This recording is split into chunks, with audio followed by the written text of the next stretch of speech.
busy learning about all these booths, and I don't want to take away from that, but I do have a lot to share with you today about skincare and skin health. And I find that a lot of times people they don't have the opportunity to have this conversation because maybe their parents don't know what to tell them, and sometimes a dermatologist is a little bit inaccessible to certain families, and these aren't conversations that we're having in schools. And so we're working really hard at Serendipity to help educate people so that they're empowered to make decisions for themselves about their skincare. So I'm going to go through basically what you would experience if you came in for a consult and had questions about your skin. We do offer this as a free service at Serendipity, to just come in and ask questions and speak with licensed estheticians who are educated specifically in the needs of your skin. And that type of stuff varies from person to person. Most of our education in skincare comes from commercials on TV from skincare brands that are trying to sell you something, and there's nothing cookie cutter about your skin. Your skin is your body's largest organ, and your skin conditions and concerns vary from person to person. So today I'm going to go over kind of some of the things that I think it's important for you to know so that you can get the beautiful, healthy, happy skin that you need. Number one, your face is a outward expression of what's going on internally, from your frowns and smiles to your breakouts and dry or dehydrated skin.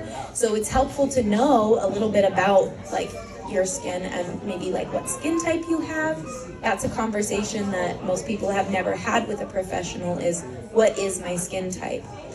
So there are 3 different skin types that everybody falls into the category of one of these 3. You either have dry, normal, or oily skin. Everything else that you're experiencing is a skin condition and can be treated. Your levels of dry, oily, or normal skin, that is not something that we can change. That's genetically decided and determined. So if you have oily skin, there are certain products and ingredients that are better for you. If you have normal skin, it's a different level of products, and same with dry. Here in Utah, a lot of people think that they have dry skin, and a lot of times people will come up and say, yeah, my skin is dry, and I'll look at it and recognize, no, you have normal skin, but it is dehydrated. And so the difference between dry skin and dehydrated skin is something that most people have never even considered. You just assume they're the same thing, but the products and ingredients that we use to treat it are very different. So, for example, dry skin is lacking oil, and so our body naturally produces oil. If you have dry skin, that means that your body is producing less oil than it needs to have a comfortable, glowy, dewy complexion. That's different than dehydrated skin. Dehydrated skin is lacking water. So to rehydrate our skin, we have to add water. Our bodies can't produce water on their own. So when you have a dehydrated situation, you have to treat that by rehydrating it. And your body's only attempt at fixing that is to produce more oil. And that's why a lot of people find that they've got almost a flaky layer on top with oil underneath. That flaky layer is an indicator of dehydration, not dry skin. So that's how you tell the difference in your own, when you wake up first thing in the morning, you want to say, okay, does my skin feel dry, normal, or oily? And that's how you determine your skin type. After hours and hours of sleep without putting product on it, how does your skin feel in the morning? Before we have influenced it with any ingredients. That's your skin type. And if you're feeling like you have natural oil in your skin, but you still thought you were dry, it's a good indicator that you're dehydrated. A solution to that is targeting the hydration problem. So most people are not consuming enough water. We all know that. We're guilty of. I'm especially guilty of it. And so it takes a lot of work to get my body rehydrated, especially because as we consume water, your body distributes it chronologically between your organs. So your internal organs are going to get rehydrated first, which is probably good because we want our heart and our liver and our lungs all to be hydrated. But as that water moves throughout our system, your skin is the outermost organ. It's the last organ to get any of that hydration. So topically, adding hydration to your skin is going to make a big difference. And I still want you drinking enough water. I'm not saying just like slap products on and call it good. Start with the internal hydration, but to keep that water in, there's a lot of really valuable techniques you can use. One of the primary ingredients that people use for dehydration that you might have heard of before if you have used any skincare or are interested in that at all is hyaluronic acid. And hyaluronic acid, or HA, is an ingredient that is in most topical skincare products that somebody who has dry or dehydrated skin is going to be drawn to, and that's who they're advertising that product for. Hyaluronic acid holds 1,000 times its weight in water, so it keeps your skin really hydrated without leaving it feeling greasy at all.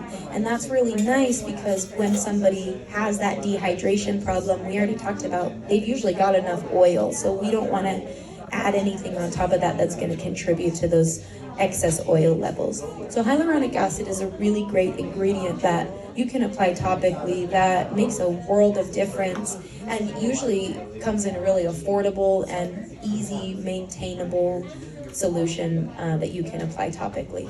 So that's one really great way to target dehydrated skin if you found that your skin is oily, normal, or dry, but dealing with dehydration. So, like I said, anything other than that normal oily, dry situation is a condition and not a skin type. So if you're dealing with something like acne or rosacea, or like I was talking about dehydration, those are all conditions that we can treat, we can solve. And acne doesn't have there's no cure to acne because it comes from a bacteria that causes it to spread. So we can use antibacterial efforts and treat it. We can use acids and chemical peels and products and plant-based products to treat it. There is no cure, but these are things that we can target and make a big difference in. So a lot of the services and ingredients that you're going to use to treat breakouts, which is something that a lot of people deal with regardless of their skin type, you can do chemical peels, you can use a new cleanser and see a difference there. And so talking to an esthetician who can look at your skin and tell you whether or not your current routine is going to target those concerns is going to make a big difference. One of the main causes of acne that we stumble upon and we see people dealing with is their gut health. And so nutrition is a really, really vital, important conversation to have with somebody who can say, okay, well, let's talk about, before we go into changing your routine, changing your products, or adding major steps into your routine, let's talk about where these breakouts are coming from. So I know that most of the women in here, or people who have a female reproductive system, have probably experienced is when you get your period, you might get a breakout around your chin. That's because this area of your face is linked to your ovaries. And so when you have a cyst on your ovaries, your body is indicating to you through your face, like I said before, your face is indicating what's going on internally, that you have something going on. It's not to say that it's bad, and sometimes I'm like, great, yeah, I knew that this was the time of the month that it was, thanks for the indicator, I didn't really need it. But it gives you an understanding of why you have a breakout that you have. So we can't treat your hormones as estheticians, but we can treat the symptoms and we can calm down the irritation that you're experiencing from those indicators. So like I said, this area in your lower jaw and your chin is typically linked to your hormonal organs and letting you know that there might be some type of internal issue there. As we move further up the face, it changes to other organs. Like if you have a breakout here in your cheeks, that might be an indicator that there's something going on with your stomach, or your stomach is having an irritated response to something you've eaten recently, and it's telling you by giving you a pimple on your face. And there's an entire chart that you can look up and see all the different sections and areas that are linked to certain internal situations that you might have going on. So when you see an esthetician and they do a skin analysis, they can look at that and tell you, okay, this is what you're dealing with, instead of you just kind of guessing at home and not really sure why you're dealing with these breakouts and just trying to put band-aids over top and handle it. We can give you recommendations and say, oh, this one looks like it might just be hormonal, so we just need to calm down the redness. Or this one looks like you might have an issue with all the ice cream you've been eating. Let's back off dairy for a little while. Or, hey, you're right, your whole internal system is probably fine, and this is a breakout that you're getting because you're not wearing sunscreen, or this is a breakout that you're getting because you're not exfoliating properly. Those are the conversations that you can have with someone who's licensed. That's really going to make a big difference in your results and whether or not your efforts in your skincare actually work. So I do recommend booking a consultation when it comes to skin conditions. And of course, we are fortunate enough to have medical practitioners who specialize in skincare completely. But a lot of times they will jump directly to prescription medications, which sometimes is exactly what somebody needs and can make a big difference. You might have heard of Accutane or Retin-A or these medications that take really effective rapid results is what you can kind of anticipate from those. The problem is that they're really harsh, and sometimes a plant-based ingredient is all you needed to make that difference, and we're going a little over the top with medications that affect our entire system. And so I love for people to visit with an esthetician first, because your esthetician will always tell you, hey, if this is outside of my scope, I'm going to refer you to a dermatologist. And so you can find out if there are less than pharmaceutical grade products that are going to work just fine. It's going to save you money and save your system, your liver, and all of that from unnecessary medications. And a lot of people just don't even know that estheticians can do that. A lot of people don't even know that there is a bridge between your at-home experience of watching TV and learning a little something about skincare, or your TikTok education or your YouTube University. These are all areas that we're getting information from. There's a bridge from that to a dermatologist's office, and it is your esthetician. And so I always recommend getting a consultation first, and I've found that a lot of times people realize that they don't need the medication that they were prescribed and that they can fix it with plant-based products. So that can be really, really helpful. A couple others, so we talked a little bit about acne and where that might come from, and we talked a little bit about dehydrated skin. There's other skin conditions that you might have experienced if you're dealing with rosacea. That's a really common one here in Utah. And rosacea is something that's genetic. In fact, I know this DNA kit here can test your genetic markers to see if you have rosacea in your genetic history, which was really cool. But again, it's something that doesn't have a cure, so it's kind of like, great, now I know I have it, but how do I treat it? Well, that underlying redness in your skin is reactivity. It's a response to the environment that your skin is in. So here in Utah, I know a couple of years ago during the fires that were all in California and all over the coast, we had some of the worst air quality in the world. The mountains trapped in all this smoke, and there were nights you couldn't even see the mountains if you were driving on the road. I mean, even sometimes when there's not fires, you can see the smog out here, and it's sad. But it's also wreaking havoc on your skin. So there's something called free radical damage, and basically that's when the pollution in the air comes and steals electrons from the cells in your skin, and it causes irritation and inflammation, which presents as underlying redness. And so rosacea is a really extreme example of that, but a lot of us deal with it just on a minor level, where we get this kind of pinkness and irritation in our skin.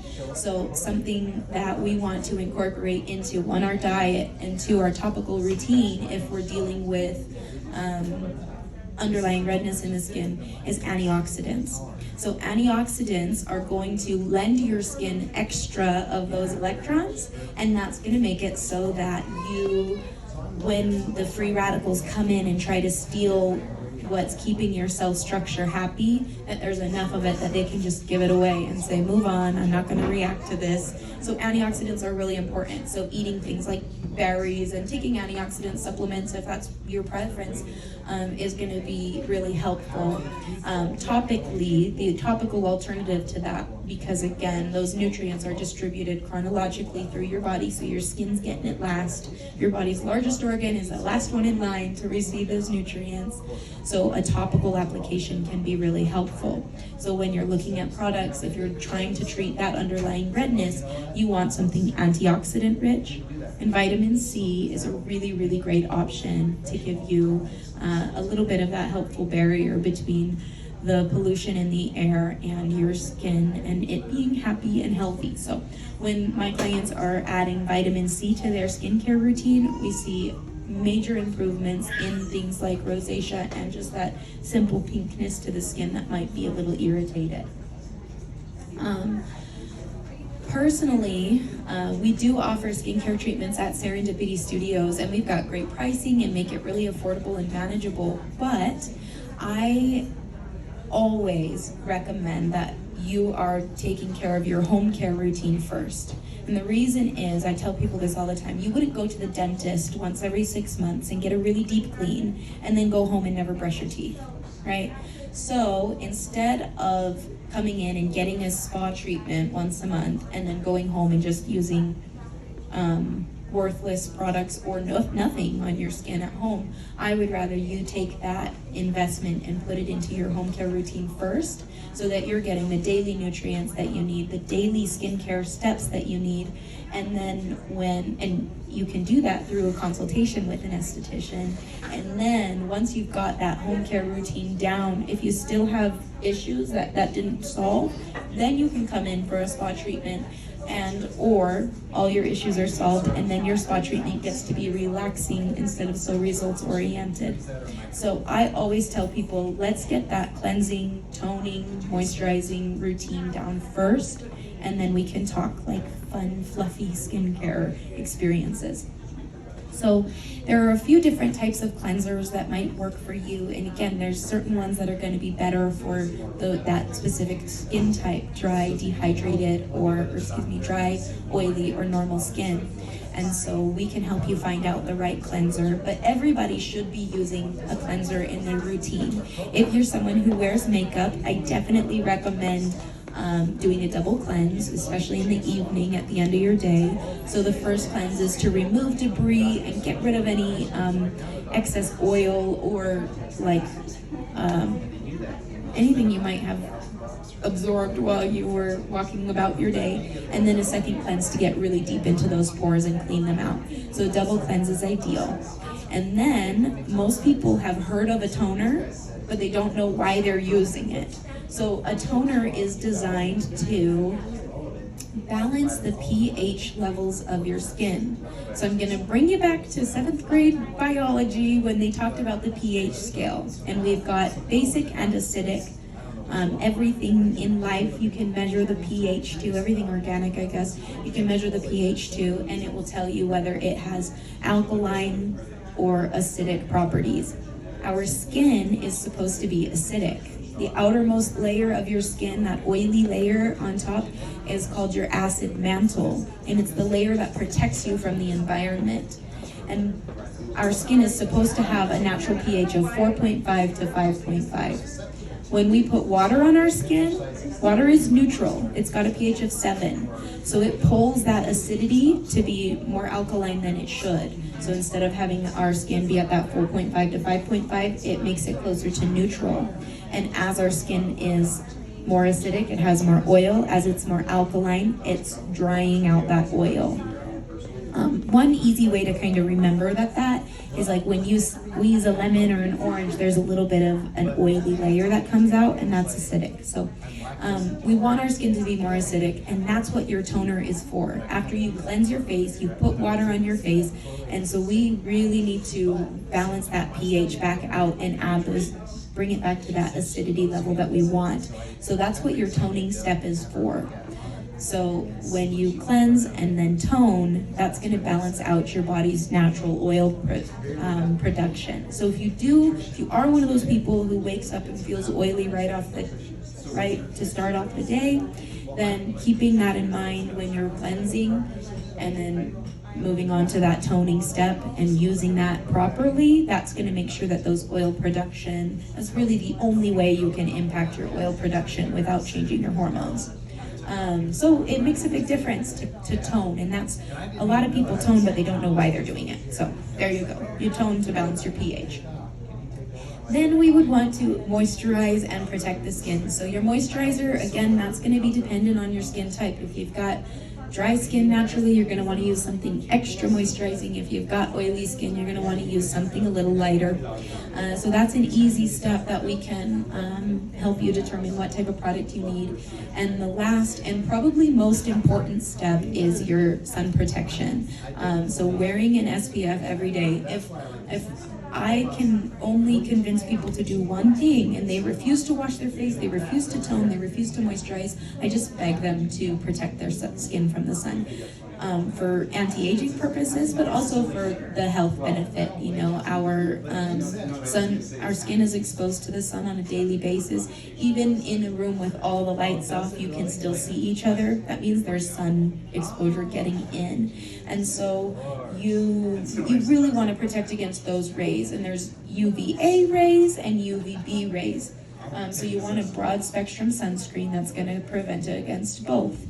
The UVA rays go deeper into your skin, and that's what causes fine lines and wrinkles and age spots. So the UVA rays are the ones that cause aging and cancer.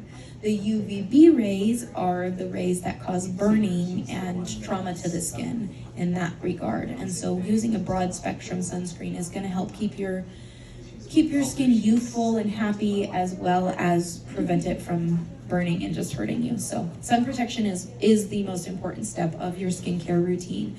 And I personally prefer a physical sunscreen that's going to reflect the rays of the sun, but there's chemical sunscreens as well that are great. And again, your esthetician will give you the best recommendation for that. So that's the basic routine. It's 4 steps that's ideal, and 3 steps in the evening, because once you're in bed, you don't really need your sun protection anymore. So cleansing, toning, moisturizing, and protecting. That's what I really want everybody to go home and look and see. Does my routine include those things? And if it doesn't, there's probably something that you can switch out or incorporate to make a huge difference in your skin. After those 4 steps, if there's still something that you want to treat and target, we can add things like the antioxidants, we can add exfoliants, we can do things like chemical peels, and that's really nice. But until you have that basic routine, all of those options are going to be like a little bit, it's like just eating the frosting on the cake. You know, you want the bulk, you want the real benefit of having the healthy routine in your treatments at home. And so most of the products and services that we provide at Serendipity Studios, you can take home and replicate.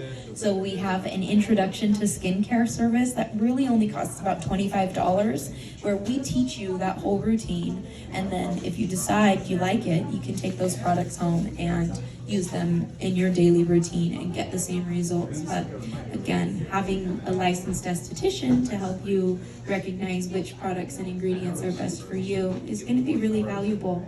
So I do recommend a consultation. Something that's great to do for young teenagers as well, because again, they're not getting this information in their health class at school. I didn't get it until I went to school to become an esthetician. And so we are trying to make waves in making sure people are educated and empowered to make their own decisions about their skincare and give themselves everything they need at home. So that's basically a wrap for what you can do on your own and how you can make a big difference in your skincare at home. in the spa, we have a lot of fun. There's so many services that we can provide. We offer gentlemen's treatments that are specific to men who have facial hair and how to treat the skin there. We offer acne management treatments, anti-aging treatments, and some of our treatments are seriously results oriented and designed to make sure that when you get home, there's nothing for you to complain about, that you're really happy with everything in your skin. And some of the treatments are just because we need a little self-care and you just need to come and relax sometimes. And it's really good for you to do something to fill your own cup. And I think that a lot of times as humans in general, we get caught up in our responsibilities. There's a lot of responsibilities in life, and from family to friends to work, sometimes it's hard to prioritize your own little needs. And so we have set up our services and products at price points that are really affordable and maintainable so that you can start incorporating self-care, find out what services that you enjoy, and find out what type of self-care means the most to you. Because once you start filling up that cup, it's going to be a lot easier to give to the people that you love, and it's going to be a lot easier to satisfy the responsibilities that you have in your life. But when your cup is empty because you've forgotten to prioritize your self-care, it makes it really challenging to serve others in any meaningful way. And so we are working really hard to provide a safe and affordable place for people to take care of themselves first. And when you do try out Serendipity services, your first visit will always be 50% off. Any service that you want to try at Serendipity, you get half off the first time you try it, and then when you come back and meet another esthetician, you'll get that 50% off deal again, so that you can get to know which services you like the most and which services that are, and which estheticians are available and that you connect with the most, because it is nice to have a relationship with your self-care provider. So that's what we're doing over at Serendipity. If you have any questions, I am here and thrilled to answer them, especially when it comes to skincare.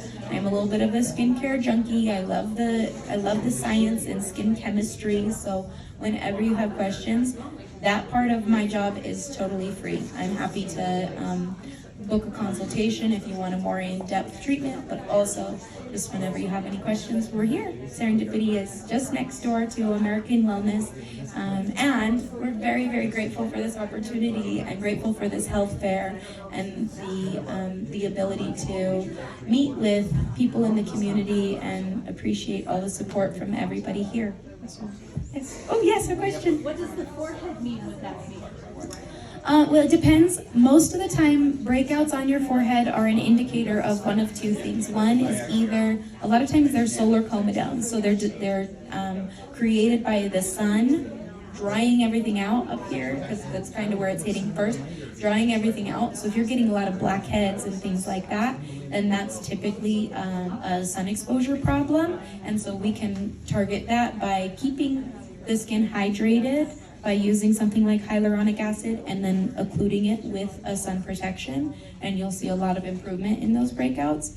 If you're getting more deep cystic breakouts in your forehead, typically it's an indicator that there is a problem in your oil production levels, and we want to use something like glycolic acid to make a difference there. And what about the back? Yeah, that's a big one. We get a lot of back knee situations coming in that we get to help treat people with. Number one, if you've got long hair, that conditioner, those products that you're putting in your hair is sitting up against your skin and locking in debris that's kind of causing breakouts. So that's a pretty common problem that people have. On top of that, most people are not changing their sheets and pillowcases as frequently as they should. And that's like, in every conversation that I have, I ask, like, okay, how often are you changing your sheets? And people tell me once a week. And I'm like, that's the standard. I think that's kind of what people think is normal. When it comes to your pillowcases, you are laying your head on that, and for 8 hours you're rolling around, all the grease and oil is coming off your face and laying on your pillowcase.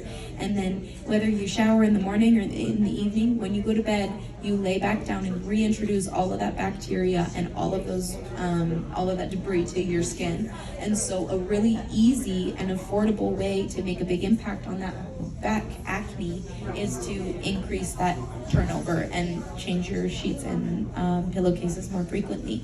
And a lot of times I found amazing results when my clients do that. If there's still an issue, typically we treat it with an antibacterial oil, something that they can just pat on the skin after their shower, and it creates a protective layer that prevents any of those breakouts from spreading. Yeah. Thank you. Yes, of course. Do we have any other questions about skincare? Yes. I've heard that it's bad to pop your acne. Is that true, or is there a way you're supposed to do it? Well, it's bad if you don't want scars. It's if you're a pimple popper and that is one of the things that you love, and you love the pimple popper videos, you're not alone. A lot of people really like that stuff, and it relaxes them, and it's kind of a guilty pleasure for a lot of people. So it is bad for your skin, but it might relax you. I don't recommend breaking or doing your own extractions at home typically, because you are going to cause scarring, not whether it be physical scarring if you like cut or damage the skin with your fingernails. Sometimes you'll get pitted acne and like scars from that are textured, but if you don't have that, you might get post-inflammatory hyperpigmentation, and that's where it almost turns like a dark purple, and it's like a everlasting bruise. And that's because our bodies respond to trauma with melanin. And so that's why when you go out in the sun you get tanned. That's a response to the trauma the sun caused, and your body's trying to protect you. It does the same thing when you pop a pimple and cause damage to your skin in that way. It says, oh no, we gotta send some melanin up to the surface to protect this skin, and then you get discoloration and spots. Both of those types of scars are treated a little bit differently, but there are products that you can use to get rid of the scars once you have them. Glycolic acid is great for the texture, and kojic acid and arbutin, which are all plant-based chemicals. Kojic acid and arbutin are great ones for the hyperpigmentation. So, but yes, don't pop them at home. If you do, because I tell people this all the time, it's really tempting to go and pop your own pimples. Like, for a lot of people, it's a problem that most people that come in for services have. So stop using your fingernails, please. And if you are gonna do it, start using Q-tips to kind of, they won't cause as much scarring and damage to the skin. But I always tell people to imagine it's like a volcano underneath your skin, and you need to get underneath the entire thing, because if you go down in the walls of that follicle, it's gonna press that stuff deeper underneath your skin, and it'll spread underneath. So you wanna make sure that you're getting everything out, and the best way to do that is just to let an esthetician do it for you. Yes. Did I have any other questions about skincare while we're here? If you wanna save them for later, you can, but we're right next door, and thank you for your time.